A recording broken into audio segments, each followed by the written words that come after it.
General election postponed. Submission of nomination concludes. මේක තීරණය කරන්නේ කිසිම වෙන කෙනෙක් නෙවෙයි. අපි කිව්වොත් ඉන්ෂා COVID-19 කියලා හරි. වෙන එකක් කියන්න බෑ. Confirmed cases of COVID-19 rises to 59. Government Medical Officers Association warns of danger if immediate steps are not taken. Work from home period from 20th to the 27th of March. Minister Bandula says fuel prices will not change for a year even if world market prices fluctuate.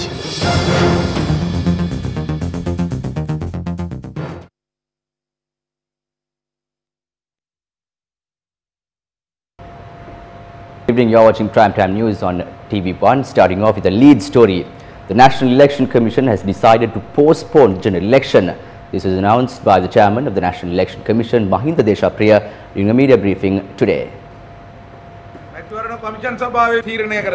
As the National Elections Commission, we have decided that the general election cannot be held as scheduled on the 25th of April due to the current situation. The election cannot be held on the 25th of April even if health officials and the WHO declare that Sri Lanka has totally eradicated the disease. Activities in the election calendar had slowed down over the last few days. We will hold talks with officials of the health sector to decide on how we can mitigate the spread of the virus and then decide the date on which the elections can be held. We can confirm that the election cannot be held on the 25th of April under any circumstances. The election can be held only 14 days after April 25th.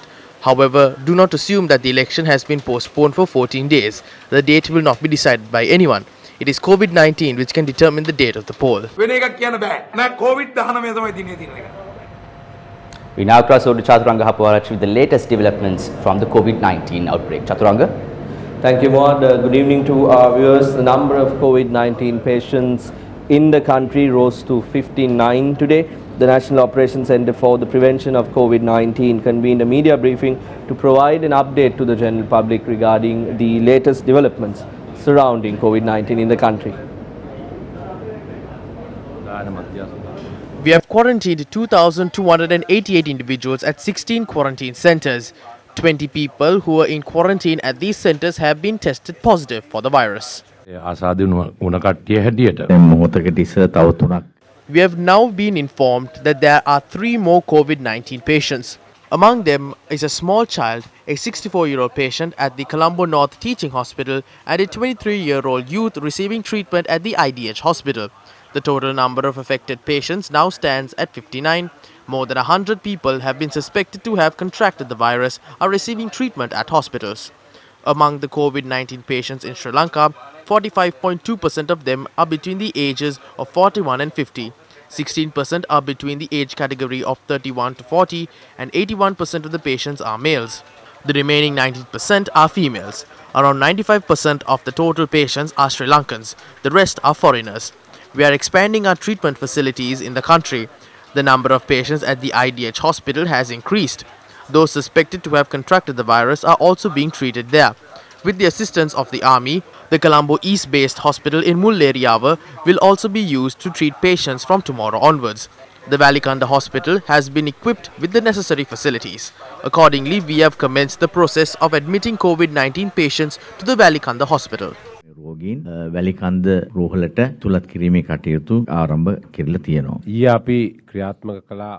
Yesterday, we imposed a curfew across 18 police divisions in Puttalam and the Kochkade area in Negombo.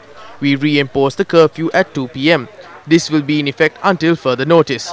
The OICs of the police stations in these areas have observed that when the curfew was in effect yesterday, people had not come to the streets. Instead, they had attended parties in groups. This is not similar to a curfew that is imposed during the election period. If parties are held, then the purpose of imposing the curfew will not be achieved. Therefore, we request the people in those areas to stay at their respective areas and avoid public gatherings. Now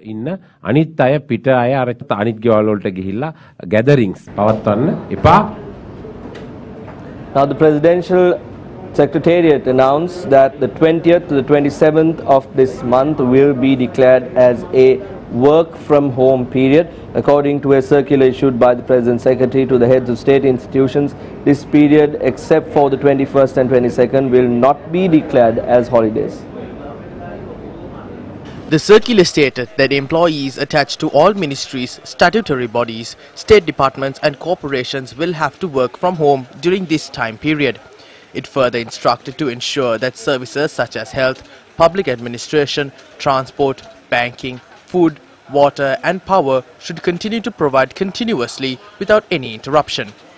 The circular added that all district secretariats and divisional secretariats should continue to function as well.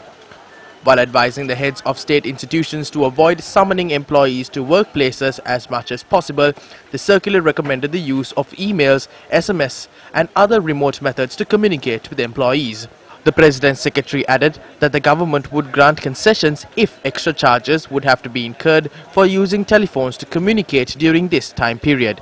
The circular added that the private sector, through all chambers, have been advised to adhere to these guidelines. Meanwhile, Prime Minister Mahinda Rajapaksa has instructed Finance Secretary S.R. Atigala to pay the salaries of all public officials, including those attached to corporations, boards and departments on Monday, the 23rd of March.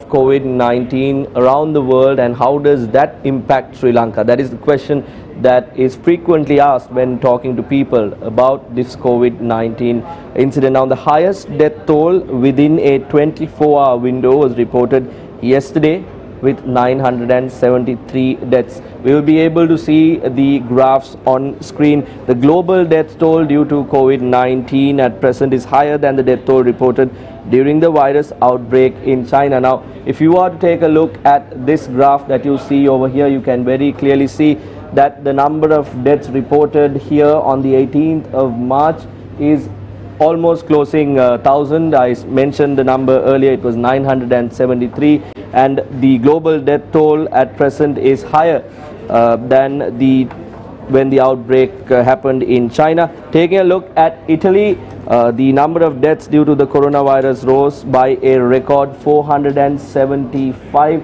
Of course, you can see this on the graph on your screen right now as well. The number stood at 475 yesterday, the biggest increase within a 24-hour window since the outbreak of the pandemic.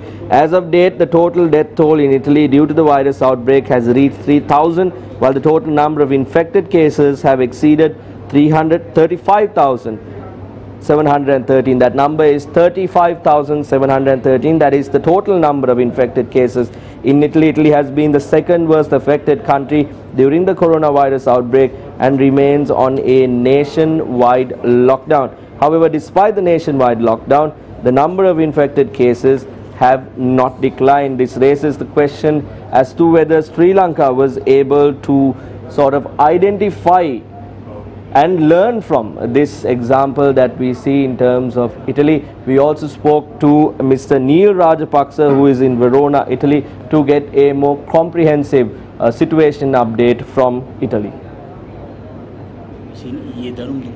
Yesterday, the Italian government announced that the youth are also vulnerable to COVID-19, although a low percentage of patients have been reported from their age category.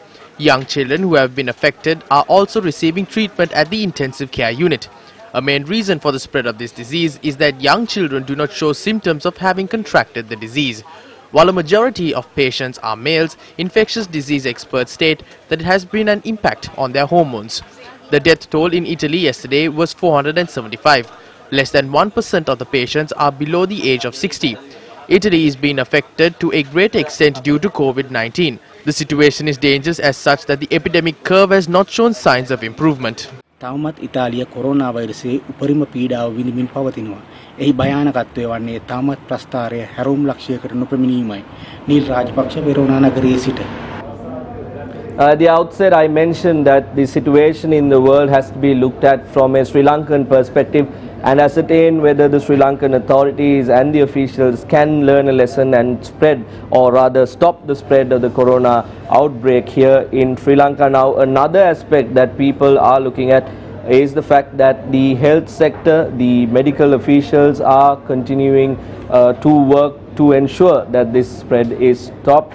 2,629 health workers have been affected in Italy since the onset of the outbreak, representing 8.3% of total cases. The percentage of health workers infected in Italy is almost double the number of registered throughout the epidemic in China, during which a total of more than 3,200 people died. Now, this is the situation when it comes to the health sector as well. Those people are also facing a risk. Again, a point and a factor for the Sri Lankan authorities to take note of. Now, at the outset, we said that we will compare the situation in Italy and see whether Sri Lanka can learn a lesson. The Government Medical Officers Association had this to say regarding this very same point. All reports show that 4 out of 100 patients die. The chances of us saving everyone is minimum, so we have to make some sacrifices. This will affect our economy, because as of now, the community spread has begun. The virus is spreading in the society. We can't tell exactly how many have been infected in the Colombo district as of now. Who is going to take responsibility for consequences of delayed decision making? Police curfews were imposed on areas in Puttalam and Negombo, and it was lifted at 8 this morning. This let everyone roam freely. Is this what is being recommended by the health sector? Who made this decision? We can assure that these people who are living in Puttalam did not arrive in Colombo. The lives of people are at risk. We as a country must understand the difference between eradicating terrorism and an epidemic. If this needs to be removed permanently, a lockdown must be imposed. Whoever must be responsible for the possible consequences of the country that it will face in the future. The upcoming 2 weeks are very decisive. The decision we make today will determine if the new year period will be good or bad. A Pradesh Sabha member of Nelumdenia area in Kegol works as a health officer in the Bandaranaike International Airport as a health assistant. For how many election meetings did he attend while he was down with fever? How many attended the Bodhi Puja he organized? There were around 300 to 400 people. We can't divide this into areas now. If this has been exposed to 2,000 to 3,000 people through one person, just imagine how to determine a number. It's not going to be easy. Medical officers in those respective areas cannot identify all those who are infected. When eradicating terrorism, it is important that their travelling is restricted. Nighttime is important, but in this case curfew must be imposed at times when large crowds gather. There are shortcomings in 18 main centres. Can't we still issue face masks? We can't expect them to check patients without personal protection equipment. Those equipment must be provided to them. Without providing these to them, one patient is checked by a medical officer. That particular officer must be quarantined for 14 days. Who will treat the patients then? There won't be any use in making demands. Even the president said that he had requested to stop the Royal Thomases match and it wasn't stopped. The president spoke about what the chief incumbent Thero of the Sri Patha said. There is no point in making requests. End these things now. Holy city of Mecca has been closed. Main religious places in the United Kingdom have been closed. So how will we manage this in our country? The decision to lock down Italy was made 23 days after the spread of the virus. How many days have we wasted? 9. So when are we going to make the decision? What's shown in red is Sri Lanka. What's in blue is Italy. You can see that we are in a higher level than Italy. Italians are dying while there are 34% critical care beds per 100,000 people. The country with the highest number of critical care beds. They are now struggling to eradicate the epidemic. Where will this end? The World Health Organization has requested 11 Asian countries to resort to stricter measures, at least lock down high-risk areas. The president had to explain the task force to prevent the spread of COVID-19 as to why the airports should be closed. It is an unfortunate situation. Then why were those who were brought down from India not quarantined? Shouldn't they be quarantined? The outcome of that will be out in 14 days. These experts and pundits must explain how the country will have to be locked down when these people are continued to be brought back to the country without quarantining.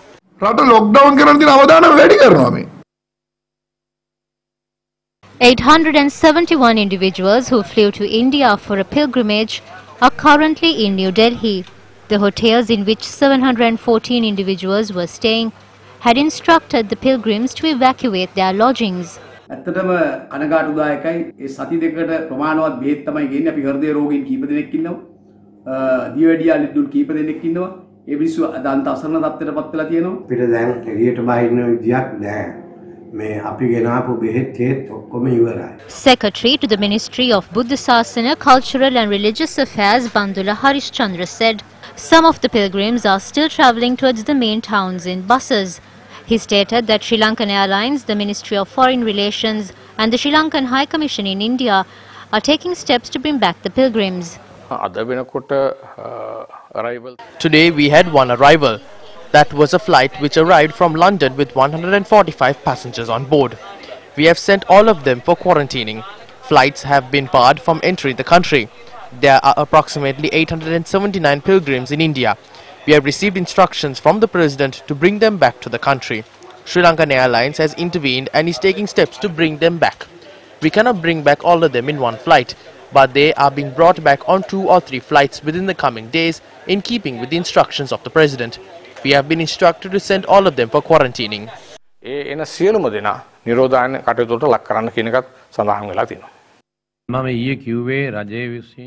As I said earlier, these pilgrims will be brought back on a special flight. However, it hasn't been done yet because they are travelling to different places in India, which is a big country. Through the High Commission, we have informed them to be present at the airport. This is because flights cannot undertake many trips to bring back few pilgrims. We have informed Sri Lankan Airlines to bring back those who have arrived in the airport on regular flights instead of waiting until chartered flights are flown back to bring back the pilgrims. ඔවුන්ට පහසුකම ලබා දෙන්න කියලා තියෙනවා. එනවනම් ඒ ගුවන් යානවල ලංකාවට රැගෙන ඒමට. Due to the prevailing situation in the country, the National Blood Transfusion Service has issued special instructions for blood donors.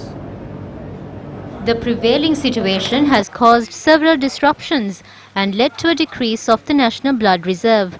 The director of the National Blood Transfusion Service said donors had the opportunity to visit the National Blood Centre and donate their blood. A special hotline number, that is 011 533 2153, has been introduced for donors to make an appointment to donate blood in order to avoid overcrowding at the National Blood Centre during blood donation. The director added several strict conditions will have to be fulfilled in order to qualify to donate blood. Those who returned from overseas within the past 3 months and anyone with symptoms of fever cannot donate blood. Those whose family members have returned from overseas during the past 1 month cannot donate blood either. Blood donations will be limited to 10 individuals per hour. You must call the hotline number and make an appointment. The places where blood can be donated will be announced shortly. Thus far, we looked at how COVID-19 has affected Sri Lanka. We looked at an international example with a specific focus on Italy. Now let me draw your attention to some of the international updates that we have been able to gather just for you, so that you, the general public, are informed of the situation. For the first time since the coronavirus outbreak started, China has reported no new domestic transmissions of COVID-19. It's considered a major milestone in the country's fight against the pandemic. Meanwhile, in the United Kingdom, the number of dead has reached 104, while the UK government is mobilizing military personnel and preparing to put London in lockdown. In the United States and Canada, they have closed their border to all but essential traffic, the border between United States and Canada. On Xinhua Net, a Chinese media outlet, a reputed Chinese media outlet, it reported that vaccines for the novel coronavirus are expected to enter clinical trials as soon as possible in China. Chinese officials noted most teams are expected to complete pre-clinical research in the month of April. That is some of the good news that we have. We have more updates. Let's have a look. 2 representatives from the US House, Mario Diaz, a Floridan Republican, and Ben McAdams, a Utah Democrat, had tested positive for COVID-19. Meanwhile, Michel Barnier, the EU's chief Brexit negotiator, also announced today that he had tested positive for coronavirus. Game of Thrones star Indira Varma had also tested positive for the virus.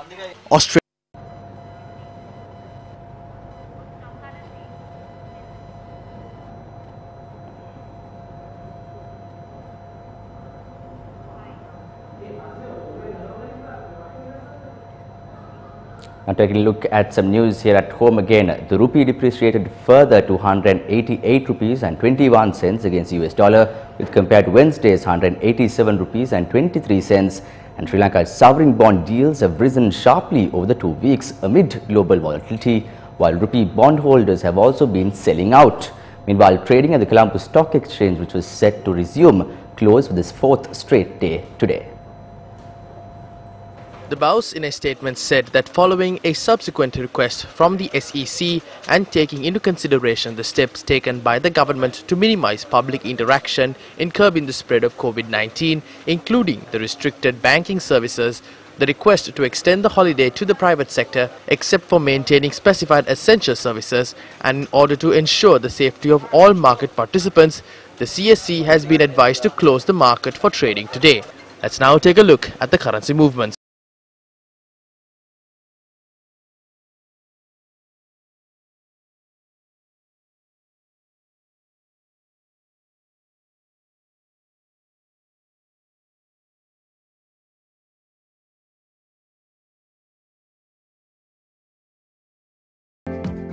The Asian stock benchmark index fell as much as 4.1% to its lowest since 2016, after gaining as much as 1% in earlier trading. The world's reserve currency surged, with the dollar gauge raising to a record high as investors sold all assets in anticipation of a prolonged coronavirus pandemic. The currencies of Australia, New Zealand and South Korea, the most liquid in Asia, all tumbled. The pound has fallen to its lowest level against the dollar since 1985 as the spread of the coronavirus pandemic spooks investors. And the Colombo Stock Exchange in a statement said that trading on the exchange will resume on Friday the 20th of March 2020. Accordingly, the pre-open session would be from 9:30 a.m. to 10 a.m. and regular trading will commence after the open auction at 10 in the morning. The market will close at 1 p.m. The CAC urges its member firms and trading members to follow the government's directive of work from home to extent possible. And still news at home, expressing support for the government's response to COVID-19, the Chambers Collective led by the Ceylon Chamber of Commerce had addressed a letter to President Gotabaya Rajapaksa recommending measures that should be included in the action plan of the government of Sri Lanka to curb the spread of the virus and help stabilize the economy of the country. The letter addressed to the President outlined measures that should be taken in the immediate, short and medium term to help stabilize the economy. The Chamber proposes that in the medium term, special attention should be given to the smooth running of logistics, and to facilitate this process, customs and border agencies should deploy a less stringent regime with respect to examination checks. Priority should be given to the facilitation of local production of essential safety items such as masks, gloves, hand sanitizer liquid to meet the demand. For the industries affected the most, the government, in collaboration with the EPF and ETF, could consider a 3-month moratorium on EPF and ETF contributions. The Chamber proposes that the government should consider extending the package of concession given to SMEs, and a program should be initiated to access multilateral funds made available to help affected countries. Foreign missions in key markets should be activated where Sri Lanka can facilitate exports such as tea. Strategies should be implemented to exploit the sharp fall in global oil prices. The Chambers also added the overtime limit should be increased from current 60 hours to 80 to 90 hours per month for a limited period for all affected industries. Chamber of Young Lankan Entrepreneurs, the National Chamber of Commerce, Federation of Chambers of Commerce and Industry of Sri Lanka, National Chamber of Exporters of Sri Lanka, the Ceylon National Chamber of Industries, International Chamber of Commerce Sri Lanka, Women's Chamber of Industry and Commerce Sri Lanka and Chamber of Construction Industry Sri Lanka were the other signatories to the letter. The Cabinet of Ministers has approved a concessionary package for 4 sectors to minimize the economic impact caused by the coronavirus. We have identified 4 sectors which have been directly affected due to the coronavirus. They are the tourism industry, the textile and garment industry, foreign employment agencies and small-scale industries and enterprises. As a concession, we will be giving them a 6-month moratorium on their bank loans. Through the Central Bank, we have instructed the respective banks with which they are dealing with to offer them loans with a 4% interest rate for their capital expenditure, which includes the payment of salaries, overtime allowance and electricity bills. The impact of this virus cannot be accounted or quantified. This affects everyone from small business owners to big businesses. The relief should be provided to everyone. We can find solutions to problems faced by the most affected sector. Meanwhile, views were expressed during the Cabinet media briefing on the concessions for canned fish and dal. To ensure that everyone can purchase goods without any shortage, we have fixed the maximum retail price of dal at 65 rupees.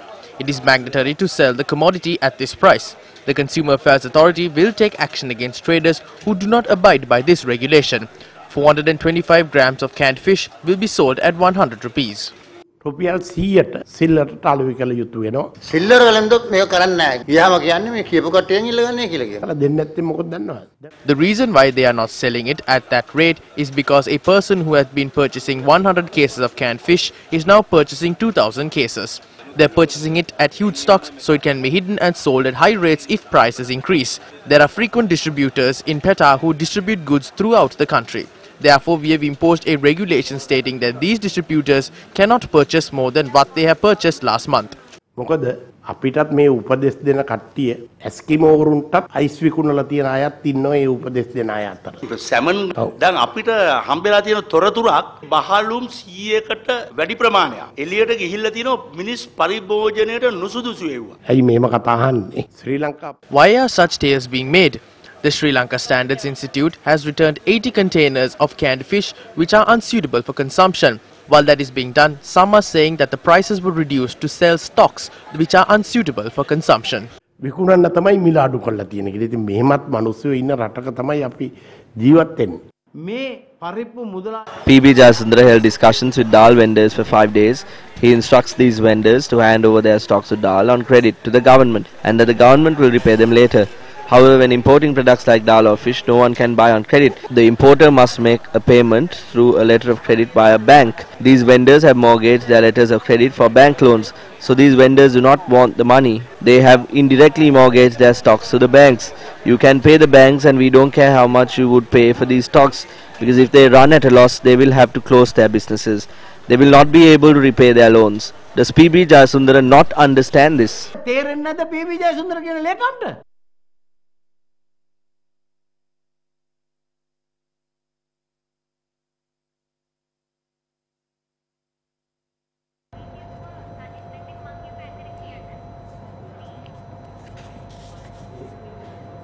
Now, several parties handed over their nominations for the upcoming general elections. These are the views expressed by several party leaders.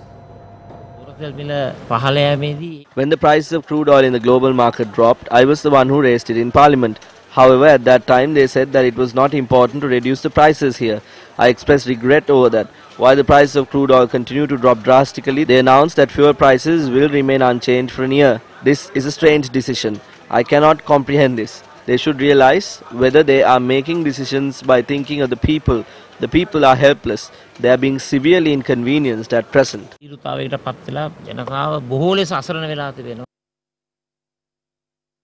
The nomination list of the Samagi Janabalawege for the Colombo district was handed over today by its leader Sajid Premadasa. At present, the safety of our nation is what should be our concern and not the election. We must be united and work together to overcome this challenge. This is the stance of the Samagi Janabalawege. Meanwhile, the UMP's Colombo district leader Ravi Karunanayake handed over the nomination list for the United National Party today. We expect the support of everyone. At the same time, we extend our fullest cooperation to the government in their efforts to combat the epidemic. While the Sri Lanka Podujana Peramuna handed over its nomination list, a team including Dinesh Gunawardena were present during the time period to file objections. We would like to make a request to conduct a people-friendly and fair election campaign to obtain the support of the public in order to record a massive victory. Anura Kumara Desanayake handed over the nomination list of the Jatika Janabalawege today. I feel that the current problem in the country should be faced without any political differences. We should consider the coronavirus epidemic as our common enemy and act together to defeat it. While Pubudu Jagoda handed over the nomination list, representing the Frontline Socialist Party, Attorney at Law Srinath Pereira handed over the nomination list for the United Left Front. Chairman of the Maharagam Urban Council, Tiraj Lakruan, handed over his nomination from an independent group to contest in the Colombo district. Venerable Akmimana Dayaratna Thero handed over the nomination list of the candidates representing Our Power of People Party from the Colombo district. Prabhat Vijay Ratna handed over the nomination list for the Janasatha Peramuna from the Colombo district. A total of 19 political parties and 27 independent groups handed in their nominations from the Colombo district. The nomination list of Our Power of People Party, Okkama Vasio Okkama Rajavaru Savidhanaya, the Maubima Janapaksha and an independent group were rejected. Meanwhile, leader of the National Unity Alliance Azad Sali signed his name on the national list of the Samagi Janabalawege yesterday. When I wanted to contest from the Samagi Janabalawege under the leadership of Sajid Premadasa, and when my party made a decision to contest separately, Sajid Premadasa told me to neither put forth a separate nomination list nor contest the election. He said that he is aware of Azad Sali's commitment even during his days in the UNP and stated that you should stay with me. He explained that 2 people have been nominated from the Colombo district and it would be his responsibility to send me to parliament through the national list. Meanwhile, Janatha De Silva has been nominated to contest under the Samagi Janabalawege from the Colombo district. I can do a great service through this. I wish to state that I will be voluntarily contesting the election this time. Now, oil prices in the world market fluctuated drastically with the spread of the COVID-19. Why can't this relief be given to the general public? තෙල් බැරලයක් ඇමරිකානු dollar 25.8ක වගේ මුදලකට පහත වැටිලා තියෙනවා. එහෙම තියෙද්දි බාණ්ඩ දෙකකම වුණම් මිලාඩු කරා. රජයේ ප්‍රතිපත්තිමය වශයෙන් තීරණය කරලා තියෙනවා. The government has made a policy decision citing that there will not be any price formulas and that the prices won't change for a year. The price will remain unchanged even if the prices in the world market increase or decrease. Second point would be that we will establish a fund in relation to fuel price. This fund will be used to gain benefits when prices are low and vice versa. We are hoping to add 200 billion rupees. We will use that money to settle Ceylon Electricity Board's debt to Ceylon Petroleum Corporation. However, Minister of Power and Energy Mahinda Amravira expressed a different view. I won't say that fuel price will be reduced. Like how prices of 2 essential items have been reduced, we are now discussing what to reduce next. Should it be electricity or fuel? This is what we are trying to decide. Or should it be another essential item? We will definitely give the people the relief. It